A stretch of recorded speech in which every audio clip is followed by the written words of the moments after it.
बोलिए भारत माता की, भारत माता की, भारत माता की। आज के इस परिवर्तन यात्रा के प्रारंभ में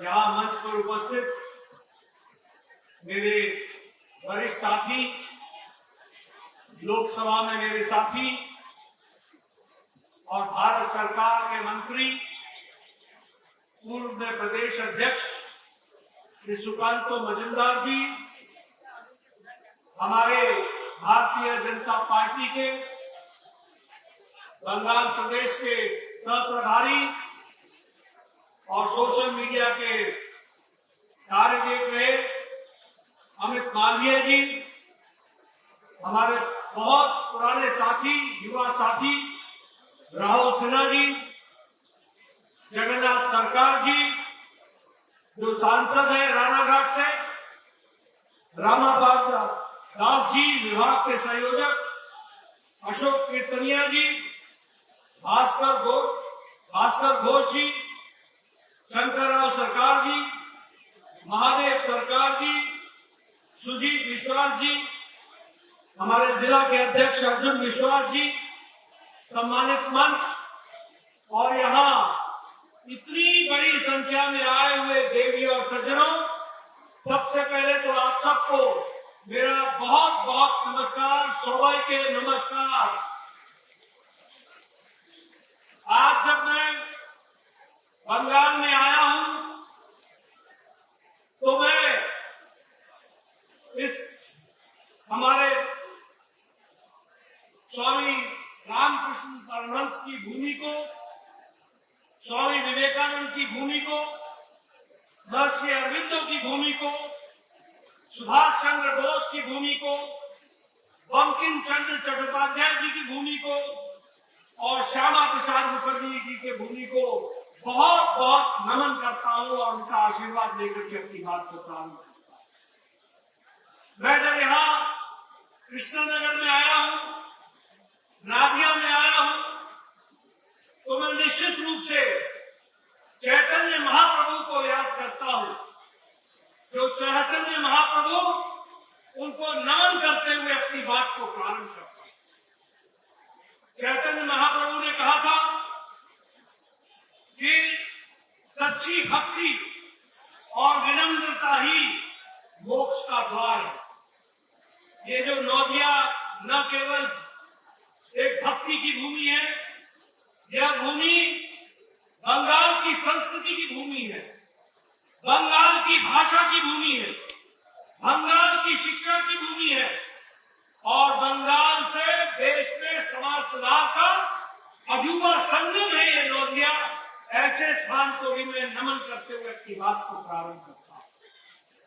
मित्रों, आज जो मैं आप लोगों में उत्साह देख रहा हूं, वो उत्साह देख करके मुझे स्पष्ट दिख रहा है कि आप लोगों ने पलटानो सरकार, एक बार बीजेपी सरकार, इस बात को आपने अपने मन में बना लिया और आप इसी मंत्र को लेकर के चल करके आगे बढ़ना चाहते।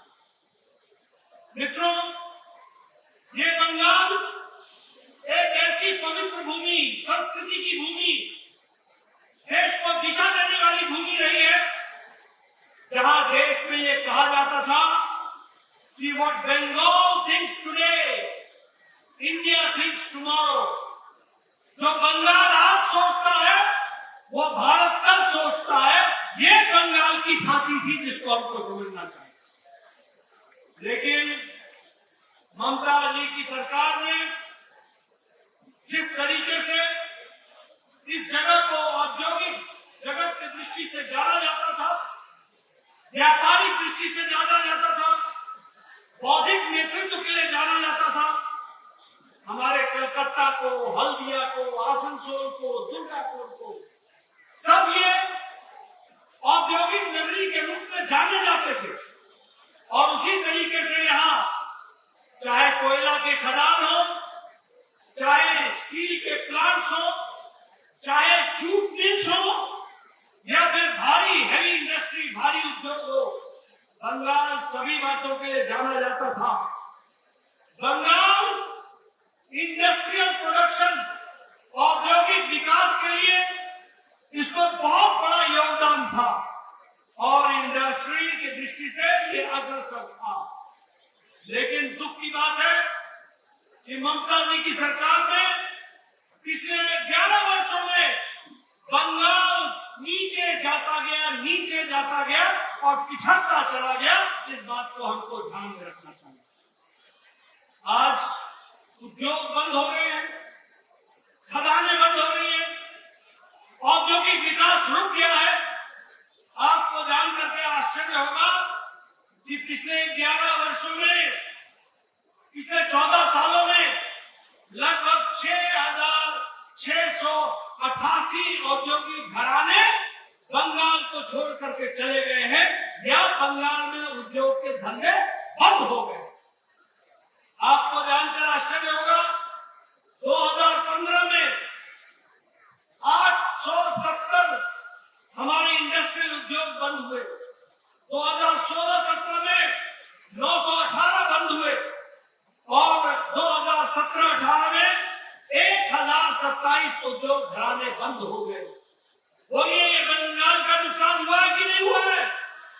जरा जोर से बोलो, बंगाल का नुकसान हुआ है कि नहीं हुआ है? बंगाल में उद्योग बंद हुए कि नहीं हुए? और मित्रों, मैं ये भी बताना चाहता हूं कि लगभग 1,300 उद्योग यहां से महाराष्ट्र में चले गए। लगभग 1,297 यानी लगभग 1,300 ये दिल्ली चले गए। यानी बंगाल को छोड़ने में यहाँ पर कोई कसर ममता सरकार ने नहीं छोड़ी ताकि यहाँ से औद्योगिक घराने यहाँ से निकल न जाए। ब्रिटानिया जो बिस्कुट बनाता था, जो सारे देश में दुनिया में जाना जाता था, उसने भी अपनी फैक्ट्री यहाँ बंद कर दी। बंगाल आजादी के समय औद्योगिक कॉन्ट्रीब्यूशन का 24% था। आज उसका कॉन्ट्रीब्यूशन 3.5% रह गया है। ये बंगाल की बदहाली आकर के खड़ी हुई। 1960 में हमारा सकल जो हमारा ग्रॉस डोमेस्टिक प्रोडक्ट था, जीडीपी थी, वो हमारी 10% यहाँ की थी, वो 5% रह गई।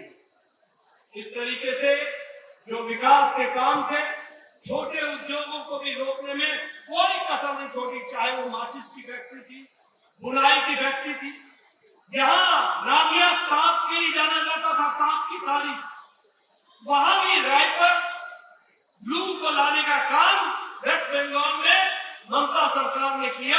ये भी हमको ध्यान में रखना चाहिए। फॉरेन डायरेक्ट इन्वेस्टमेंट यहाँ रुक गया है, एफडीआई समाप्त हो गई है। यहाँ फॉरेन डायरेक्ट इन्वेस्टमेंट का मतलब है F for fraud, D for deception और आई फॉर इनकॉम्पिटेंस। ये यहाँ एफडीआई का मतलब बन करके रह गया। आज अगर हम देखें तो घुसपैठ बंगाल में उसकी महारत हासिल कर ली है हमारी ममता जी ने, और ममता जी बंगाल को घुसपैठियों का अड्डा बनाना चाहती है। बंगाल के लोग माइनॉरिटी में हो जाएंगे और घुसपैठियों को यहाँ पर पनाह देने का काम ममता सरकार कर रही है। बोलो, ऐसी सरकार को रहने देना है क्या? रहने देना है क्या? इसको पलटाने की दरकार है कि नहीं है? पलटाओगे ना? आज देखो, आपको जान करके बहुत ही आश्चर्य होगा कि यहाँ पर लगभग अगर हम देखें तो नेशनल जो हमारे क्राइम रिकॉर्ड ब्यूरो है, वह लगभग यहाँ पर 19,698 केसेस यहाँ दर्ज हुए हैं। लगभग 28% एसिड अटैक हुआ है। यानी लॉ एंड ऑर्डर का काम बिल्कुल समाप्त हो गया, चरमरा गया है। लॉ एंड ऑर्डर नाम की चीज रह ही नहीं गई है। ये वेस्ट बंगाल की सरकार ने करके दिखाया। ऐसी सरकार को हम सब जानते हैं। आरजी कॉर मेडिकल कॉलेज में किस तरीके से रेप हुआ, मर्डर हुआ, हमको मालूम है कि किस तरीके से टीएमसी यहाँ पर हर तरीके का नुकसान पहुंचाने का प्रयास कर रही है, और ये हमारी जिम्मेवारी है कि हम ऐसी सरकार को जल्द से जल्द यहाँ से रुखसत करें, उनकी छुट्टी करें। इस बात को हमको ध्यान रखना चाहिए। मित्रों, प्रधानमंत्री मोदी जी ने उस सारी जगहों की विकास किया।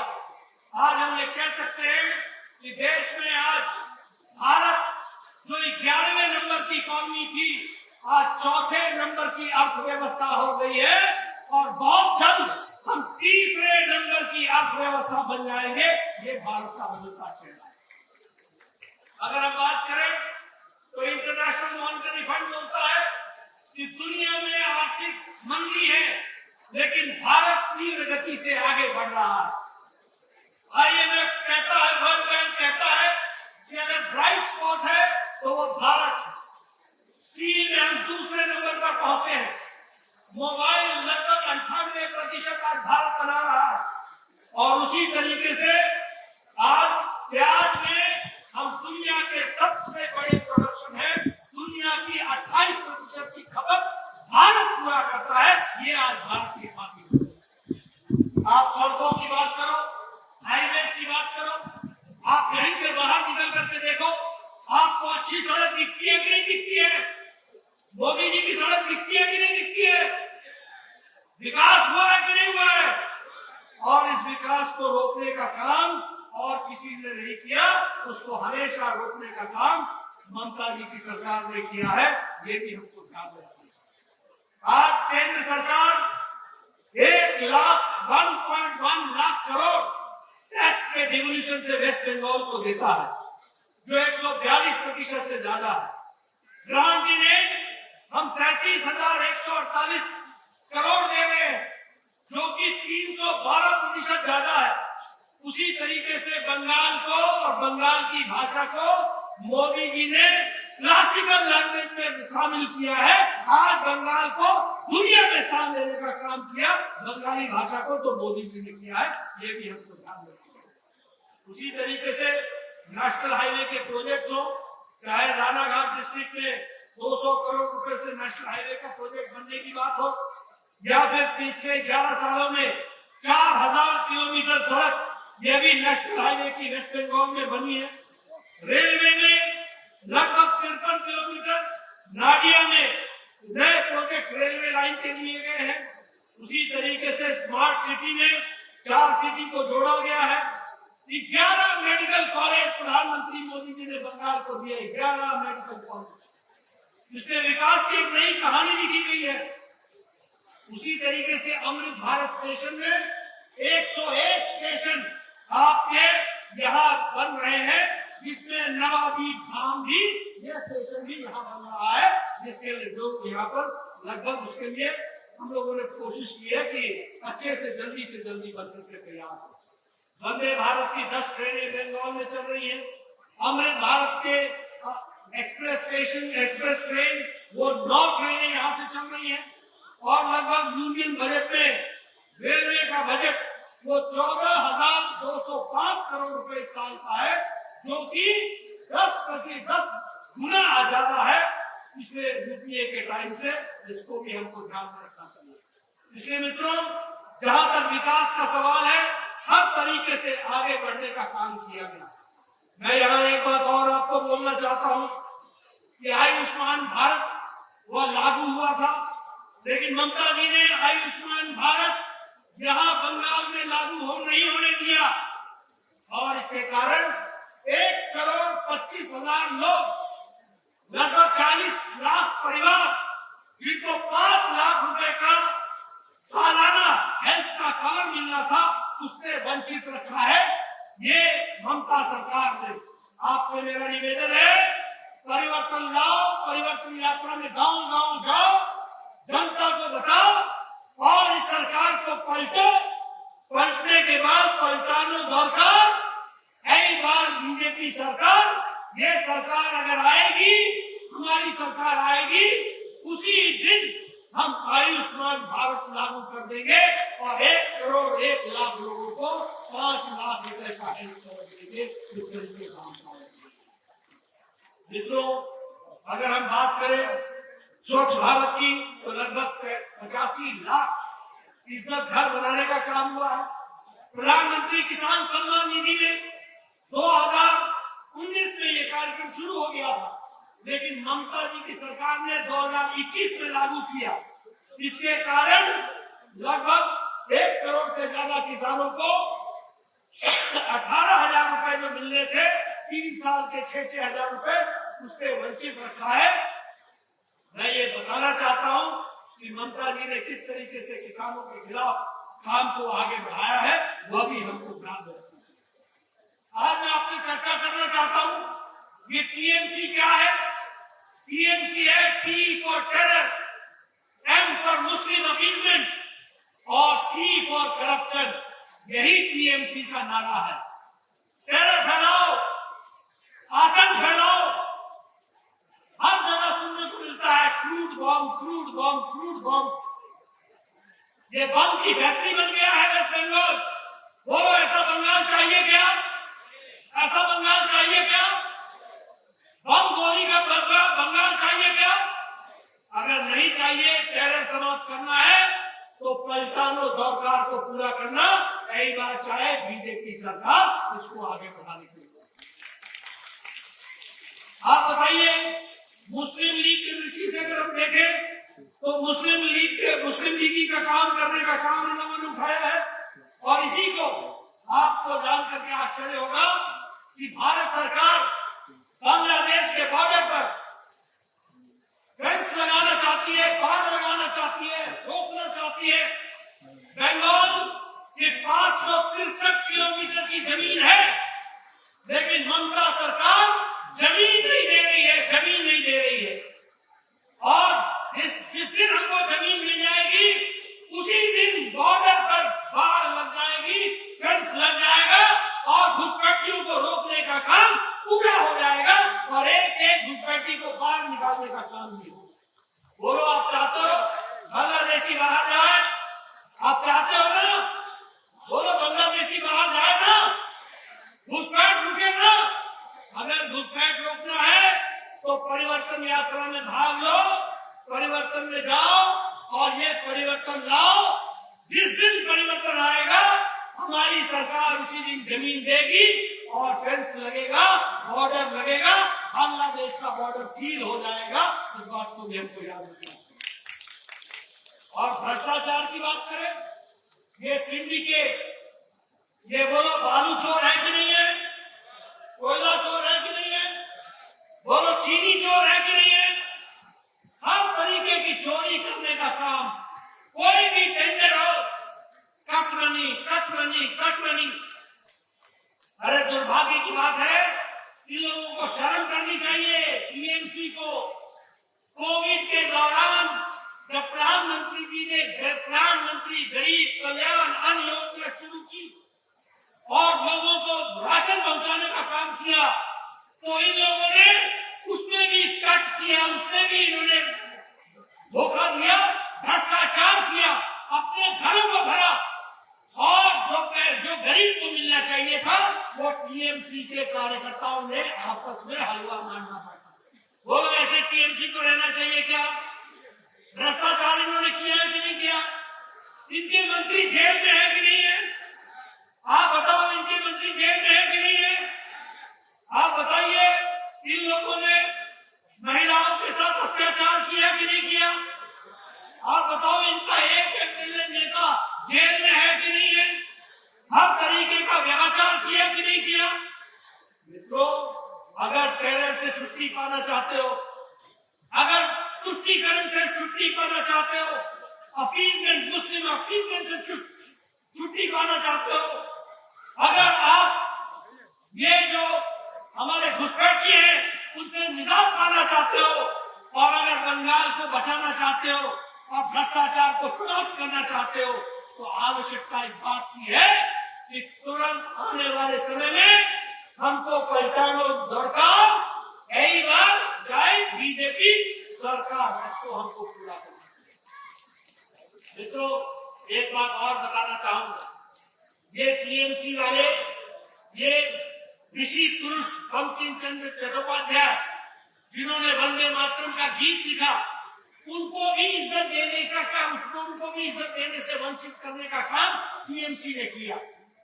इस बार जब राष्ट्रपति का अभिभाषण राष्ट्रपति महोदया कर रही थी और जब उन्होंने कहा कि 150 साल वंदे मातरम गीत तो हो गए हैं और वंदे मातरम गीत के 150 साल पूरे होने पर हम वंदे मातरम के बंकिम चंद्र चट्टोपाध्याय ऋषि पुरुष को नमन करते हैं, उस समय ये कांग्रेस पार्टी और टीएमसी के लोग वहां हल्ला कर रहे थे और राष्ट्रपति को पढ़ने से रोक रहे थे, बाधा पहुंचा रहे थे।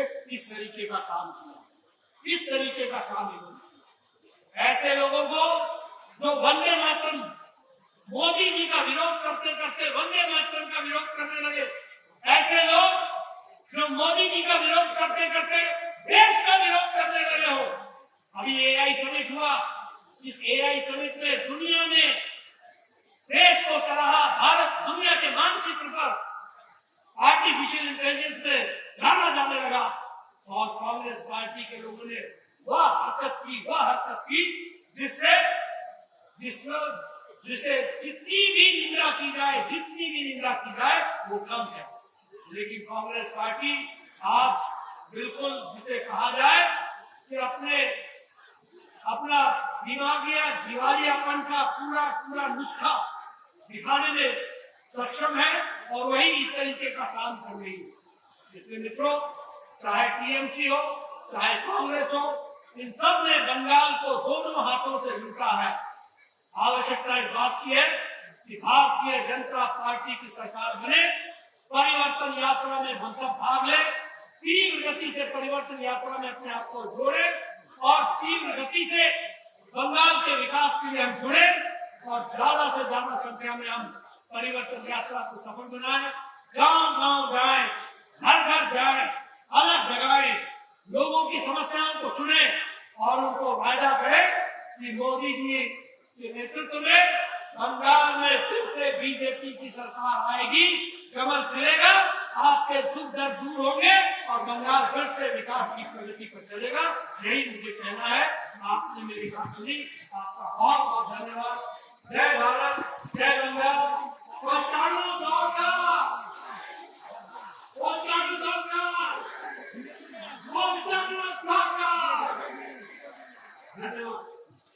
एबीपी आनंद एगिए थाके एगिए राखे।